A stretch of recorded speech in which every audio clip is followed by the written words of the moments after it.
All right, Chief Walker, I really appreciate you sitting down with me. It's about a month now since 3-year-old Orson and 4-year-old Oren West have gone missing. That's correct. What is the morale right now in the community? The morale in the community, the feeling is, I can feel it every day that it's becoming more and more frustrated, I believe, because they want to find the kids, and I get that. But the morale amongst my department is pretty much the same. You know, we want answers, we want to find the kids, and we're working just as hard as we can to make that happen. And just to be clear, I understand there's multiple agencies involved. Are all those agencies still involved? Can you name them for me? Right now, the most participation now is between us, Bakersfield PD, Kern County DA. We still are in with the FBI. So those are probably the four main ones right now. And through the course of the last month, you and I have spoken several times, every morning, every night. At least. Right.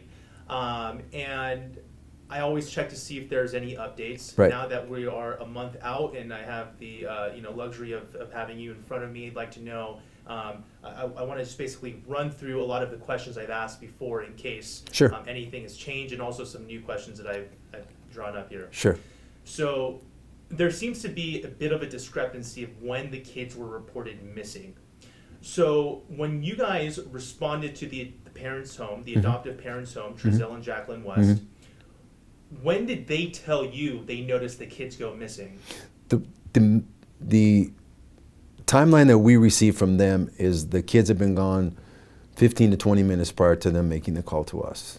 So they noticed the kids gone, they searched the house, they searched the immediate area, and I believe Trezell actually got in his car and went searching in his car, came back, and when they came to the realization they needed help, they called us. So you're saying from the moment they noticed Orson and Oren West go missing, they told you that it was within 15 to 20 minutes of that time that they called police? Per their statement, that's correct.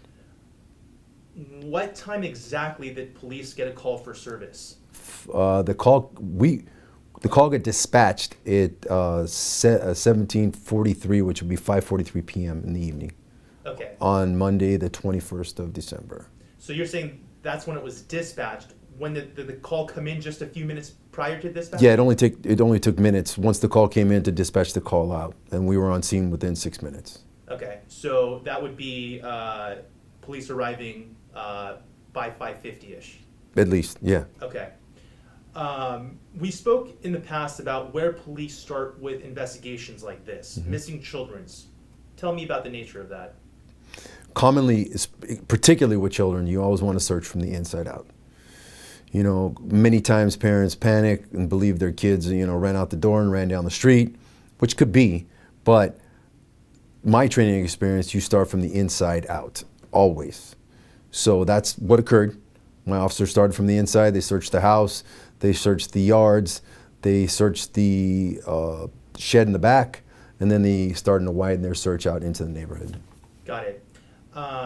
And from my understanding, it was the very next day that there was a search warrant executed at the home. Correct. There needs to be probable cause for a search warrant to be granted by a judge. What was that probable cause to go in there with a search warrant? Well, particularly when small kids are involved, we have the right to go in and search. So just for the protection of the kids, to make sure that there's no foul play or the kids aren't somewhere inside the house. Okay. What items were collected the first time of the search warrant? Numerous items were collected that first time through. So I'm not going to disclose exactly what we took, but mostly basic items. Mostly electronic items. What kind of items? Mostly electronic.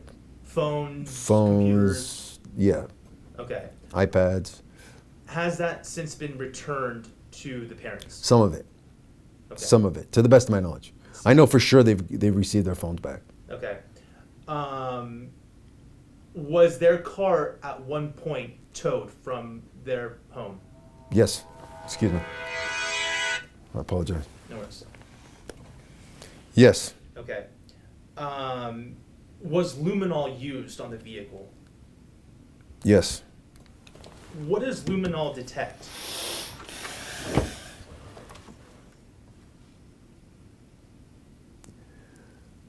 I don't know how to put that in layman's terms.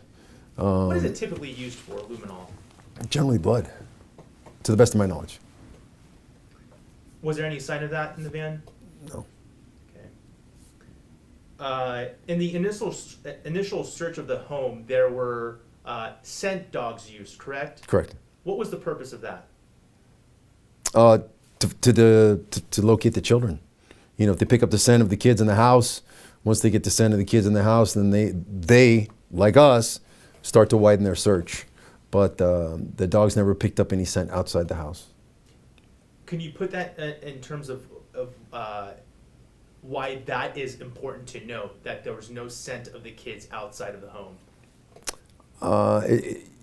It doesn't necessarily mean anything in particular, but it does lead us to believe that, you know, the kids did not wander outside of the house. But once again, that's not necessarily, 100%. But the dogs didn't detect any scents outside the house. These dogs are fully trained for this, correct? Correct. There was no extreme weather patterns that day that we know of. There wasn't extreme wind like there is now. No. Did you guys find that a bit alarming or of interest? Of course. Of course.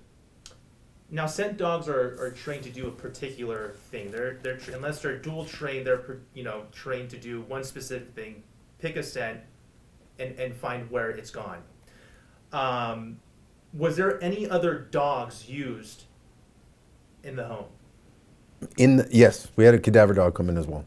And what are cadaver dogs trained to do? Find dead bodies. So, none found. They didn't detect anything at all? No. Okay. How many additional times has law enforcement gone into the home? Since the first day, we've been in there at least 4 times that I know of. And what items were collected during those times? Once again, several other items that we believe could be of evidentiary value. Yeah. And those are obviously items that you are unable to disclose at this time. Correct. Okay. You mentioned particular attention to the backyard in our previous conversations. Mm-hmm. What kind of work has been done in the backyard? That backyard has been completely excavated by an FBI forensic team. We found some, piles of dirt back there, so just to be sure, we actually dug them up. Sure of what? Sure that there wasn't anything in the backyard that, could lead us to the kids. Or being sure that the kids weren't in the backyard. Correct. You mentioned that you go from the inside out. You expanded to the neighborhood. Initially, you guys spoke to all the neighbors in the area. Mm-hmm. Did they mention any sightings of the boys? Once they went missing? Yes. No. And I recall at the time we spoke, you said that there was no sighting of the boys ever since they were there in September. Originally, the neighbors we did contact said that they had no knowledge there were kids in the house, but since then we have had neighbors come forward and say that they did have knowledge that there were children staying in the house. So neighbors had knowledge there was children in the home, but there was never a positive ID of Orrin or Orson, right? No. Or any of the kids for that matter. So none of the kids have ever been positively ID'd, but there has been neighbors that told you, hey, we were aware that there were children in the home. That is a correct statement. Okay. Now, I've asked you this before, but where was the last positive ID, hence the last time Orrin and Orson were seen? To the best of our knowledge? Yes. The day that they went missing. From the parents? From the parents. Now, you guys go into the neighborhood to see if anybody else has seen the kids. Mm-hmm. I'm talking about anyone other than the adoptive parents. Was there a last positive ID of Orrin and Orson West anywhere other than California City? Probably in Bakersfield with the grandmother. Okay, so then the grandmother confirmed a specific date where Yes. she saw the kids last. Yes. When was that? I'm not going to disclose that. Okay. Has there been anybody other than family that has positively ID'd, hence seen Orrin and Orson West in Bakersfield? I would have to review the notes, but yes, yes, A yes, that there has been someone other than family that Yes. has seen the two kids. Yes. Positively ID'd them. yes. Can you disclose that date to No. me? And for people who watch this and wonder, hey, why can't they disclose that? What is the reasoning? Because those are significant dates, and we don't want people to start speculating. Well, again with the rumors, well, they saw him on this date, but they didn't see him on that date, So this must mean this is what happened, and that's not true. So we want to keep those dates close to the vest and those people as well. Yeah, and I should also mention that in the media we're very careful with the way we portray things. We also have to be very mindful of our questions. We have Sure, to be and I appreciate that. very mindful of not alleging anything ourselves. Right. But if a third party looks at this investigation so far, you mentioned scent dogs going to the home, the cadaver dog, digging up the backyard to make sure the kids weren't buried there. Correct. Questioning the parents. That has happened, right? Absolutely. Okay. It leads me to ask, it leads me first to say, it's not a surprise or secret that there is a focus in one part of the investigation on the parents, correct? Of course. So with that, I've asked you this before, has there been any suspect or suspects named in this case so far? No. Any persons of interest at this point? Of course. Who? I can't disclose that. Okay. Person or persons of interest? I won't disclose that either. Okay. Has anyone been arrested since the day these kids went missing? In conjunction with this case, no. No one. Okay. Anyone detained since the first day these kids went missing? No. Okay, so you earlier mentioned that you guys questioned the parents. Yes. Is questioning synonymous with interrogating? No. What's the difference? An interrogation, well, again, you're splitting hairs. An interrogation is, I want to know this and I want to know from you and I believe you know this information. Where this is more of, it's informative for us. Where did you see them last? What were they wearing? Where were you that day? Is there any possible way they could have done this? Is there any possible way they could have done that? It's a total different dynamic. But again, you're splitting your hairs. Interrogation, questioning, can they be synonymous? Sure. And it's important to note that the adoptive parents, according to what you've told me in the past, they've been more than willing to come in anytime you guys have requested, correct? Yes, they've come in multiple times, actually. More than what, a handful, 5 times, 6 times? 3 times that I know for sure. Okay. And Here. The nature of all those have just been questioning? Yeah, follow-up questions. Like, okay, we didn't ask this last time. We're still trying to find your kids. What about these people? What about this? Were you with them here? Were you with them there? We're just trying to narrow the scope of our investigation as well, hopefully with their cooperation. Okay. Now, let's step back from this case for a second. From your experience, how many years have you had in law enforcement? Just passing 30. Okay, so a lot of experience, right? A lot of experience. Seen a lot of things. Yes. Worked a lot of cases. Yes. Okay. Well, with all that experience, are lie detector tests a useful investigative tool? Yes. But they're not admissible in court. But are they a good tool? Sure. Does law enforcement in California have the ability to request a lie detector test from anyone in any case? Yes. Okay. And it's completely voluntary. Here in California City, have you guys ever asked someone to take a lie detector test for Yes. any case? Of course. Yes. And what kind of cases are those where a lie detector test, you go, hey, let's see if we could ask for this? Types of cases like this. Okay. We just want to confirm or deny, the credibility of someone's statement. Types of cases like this, you say, 2 missing kids, a lot of different factors involved. A lot. So it's not a stretch for me to ask, did you guys ask the parents to take a lie detector test? I'm not going to disclose that. Not asking if they denied it, just asking if it was... Yes, we did. Yes, we did. Yes, you guys asked the parents. Yes, we did. And you can't tell me anything after that? No. Okay. In our previous conversations, you also mentioned briefly about where the other kids are. Just to confirm, there's 2 biological children of Trezell and Jacqueline West. Correct.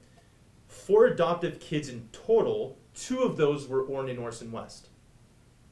The way I understand it, and the way I've been briefed on it, there was two biological children, 2 foster children, and Orrin and Orson were actually adopted. So, and then ranging in ages from 10 all the way down to 3. Were you guys able to confirm that the day the 2 boys went missing, that the parents' other 4 children were not at the home at the time? They were not at the home at the time. That is correct. Where were they? They were in Bakersfield with the grandmother. What was the reason for that? I think it was a holiday visit. That's the way it was explained to me. Okay.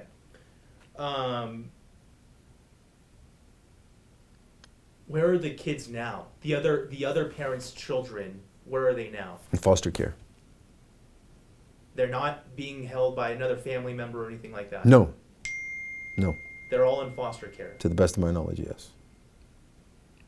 Ever since these kids went missing, Orrin and Orson West, the parents' other 4 children have been in foster care? Correct. Why? Until we can determine what happened to the other 2 kids, and determine, well, then it's up to Children's Services when they want to release the children back to the parents.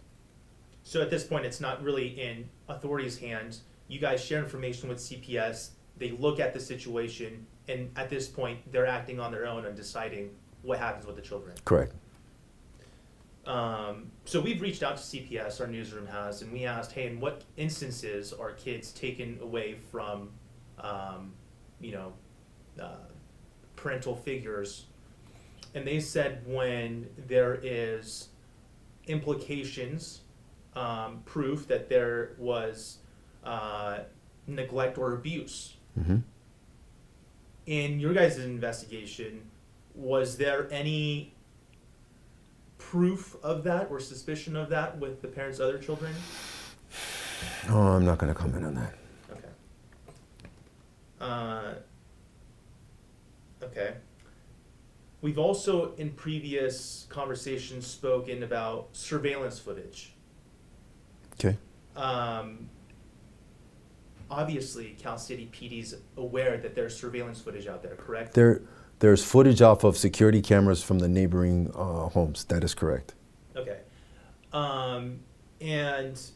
Are you aware of what's been shown in any of the footage? Yes. I get briefed on that daily. Again, we have hours and hours of that we're reviewing. So yes, but I get briefed. Okay. And essentially, and we could clear up just in our last conversation, you weren't able to disclose what was in that film. That is correct. Okay. And that's all because it's part of the investigation, correct, right? Yes. Okay. So you're not able to comment whether only certain amount of kids were seen in the parents' adoptive home from the surveillance footage in the area. No, I'm not going to comment on that. Okay. You're not able to say whether there was a total of 6 or a total of 4 in all the days you guys have seen? No, because then once again, it's going to cause speculation. Okay. Let's talk about that for a second.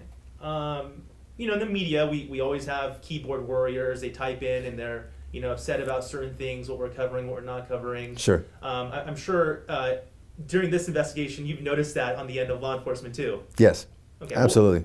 What things stand out that you'd like to address? Again, there's a lot of speculation. There's a lot of belief on what we should be doing, when in fact we're probably already doing that, or places we should be looking where we've probably already looked, and that's okay. People can speculate as long as they know, or I would hope that they believe that we're doing everything we can to locate these kids. I mean, if you've thought of it, we've probably looked there, but that's okay. If you don't think we've looked there, please share that information with us, and we will. You know, a lot of people have called in and gave us clues or tips. We haven't directly gotten back to them, but we have followed up on those clues. So anything that's viable that comes in where we can have a follow-up meaning something specific, a specific location, a specific person, you know, a specific vehicle with a license plate. We can follow up on all that stuff. It's the, you know, well, I think I saw this and I maybe saw that, and you know, I had a dream the other night that this happened. You know, all that's good stuff, and I appreciate it. And again, I would never turn down any help. We're not closed off to anything, but to help us, you know, we need specifics. And if you've never been in this business or been down this road, everyone's going to have speculations of what they feel that we should be doing, and that's okay. They watch a lot of TV, and that's okay too. But I just want to assure everybody that we are doing everything possible to find these kids and bring them home. You guys were mentioning the amount. You were mentioning the amount of tips you guys are getting. Is it how many would you say you get a day? A day, 20 or 30 probably, easily. Through calling in, through how? You calling in mostly. I get a lot of calls in my dispatch. They are calling our anonymous tip line, but my dispatchers have tablets right there in their dispatch center with all these different clues, and as they come in, they pass them on to me, and then I pass them on to whoever I want to do the follow-up. And you say that there's, you know, going back to, you know, the attacks you're saying you're getting, when people are saying, hey, look, how can law enforcement not have seen here? How can they have not done that? You're saying you guys probably already are doing those things. Yes.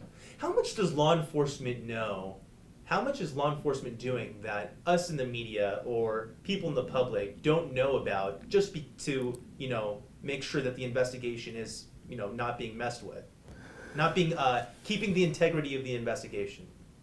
Well, again, you know, we're gathering as much information as we can. We're sharing that information. We're putting that information together to see where this thing or if it will lead us in a certain direction. But again, we can't be closed off. We have to look at this, and you know, if the evidence starts to build over here and the mountain gets higher and higher, we're going to start focusing here more. But if something comes in that leads us another, then we're going to at least check that out and see how that weighs out against this. You know, does it match up? Does it not? Are we totally in the wrong spot? We could be. But as the information comes in, you know, this mountain keeps building.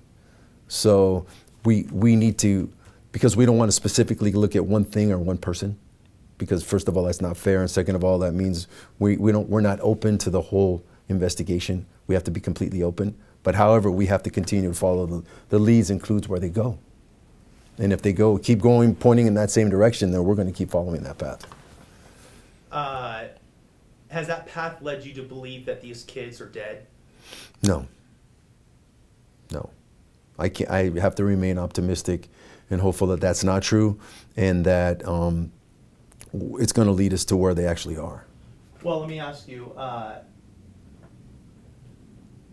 We all want to be hopeful these kids are alive. Of course. Let's be honest. Of course. But has your investigation led you to believe that you say foul play is involved? I believe so, but that doesn't mean they're dead. Okay. Doesn't mean they're dead at all. I'm just saying my portion of the investigation at this point, you know, how did those kids get out of that backyard? You know, it's a big backyard. It's well fenced in. The timeline between the time that the dad said they went missing to the time that we were on scene, how far could they have gone on their own? Which leads me to believe somehow they got removed from that backyard. Do you question whether they were ever actually in that backyard, given everything you've told me so far? We have to question everything, of course. Of course.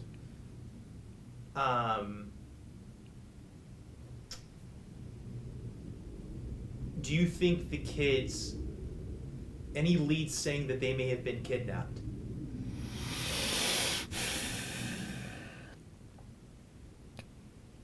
I'm not going to comment on that, because I don't want to give you a bad answer, because that's a pretty loaded question. If someone took them out of the backyard, then yeah, that would mean they were kidnapped. And yeah, you But no one's come forward and offered money for their return at all. So, and I believe the reward money is up to $100,000. So, but no one's come forward yet. Any indication these kids could have been trafficked? It's always a possibility. Yeah. Again, that goes back to semantics. Were they kidnapped? You know, kidnapping means illegally moving one person from one point to another, whether it's from the front yard to the backyard or from the backyard to wherever. You know, but kidnapping means that they went against their will somewhere they didn't want to go. And if they've taken them there now, and now they're trying to traffic them, so it's kind of one and the same. So it's a possibility. We're open to all that. There's all these different factors that I'm laying out. And forgive me, I know there's a lot of them that you can't answer. Correct, and I'm sorry I can't. I'd love to tell you, you know, exactly you're right, and this is what we know, and this is what we're looking at, and this is what we want to do, and we have this specific suspect in mind, and we're going to make an arrest today. I would love to tell you that. And just to be clear, I appreciate all the information you've shared so far. There's no bad blood here. No. Just as a journalist, I just have to ask these. No, I understand, and I'm trying to be as transparent as I can without, you know, tainting the investigation. Completely understand, and I respect that fully. You were talking about the mountain of evidence you guys are building that leads you guys to look here. Right. Are you speaking in terms of a search, or are you speaking in terms of the nature of why they went missing?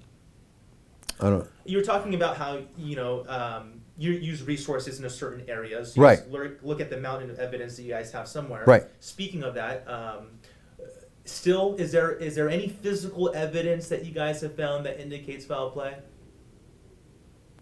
Well, again, physical evidence, as far as DNA, as far as bloody clothing, something like that. Is that what you're referring to? Sure. I mean, physical evidence could be a security cam. To, you know, maybe. No. Okay. Circumstantial evidence. How much of that do you guys have? I'm not going to comment on that. Okay. Okay. All right. Let me ask, just in terms of the overall investigation. At the beginning of this conversation, I asked how many agencies are involved. Cal City Police, you guys, how many police officers do you guys have? We have 13 sworn, including me. Okay. And how many people each day, because you guys are the lead investigators, are working this case? Oof. Off and on, at least 3. So that taxes my resources, but that's okay. My guys are working hard, and they don't complain about it at all. So you have basically 3 rotating, right, working this case every single day. We have somebody touching on it somehow every day. And just to be clear for, you know, those people who hear this interview, doesn't mean there's 3 total personnel working this, right? Is there from BPD and KCSO and FBI? Oh no, there's a ton of people working on this thing. Every single day? Yes, absolutely. And we liaison with them, or I do daily. I reach out to them and we liaison. Okay, what do we got today? This is what we got. Anything new? What are we going to do tomorrow? Which way are we going tomorrow? You know, what else can we get? And every time I get a tip or a clue, I pass it on to them as well. And if they can follow up on it, great.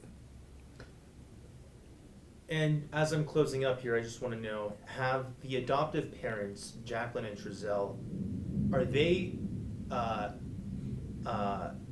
have they been asked not to leave California? Not to my knowledge. We never asked them that. Are they? All we asked them is to be available if we need to get a hold of them, and they have been. Okay. Any other? You guys are lead investigators. You guys share information, as you've been told to me. Has any other authority suggested to Jacqueline or Trezell not to leave California? Not to my knowledge. Okay. Anything I'm not asking? And any last tidbits that you want to leave for anybody who has been following this case? No, and I say this every time we interview that, you know, we haven't given up. You know, we're still trying. We're still working at this thing actively. So I would hope anybody out there who has anything that can help us, we're more than willing to follow up. And we're still trying. Got it. Sorry, I'm just getting some more questions here.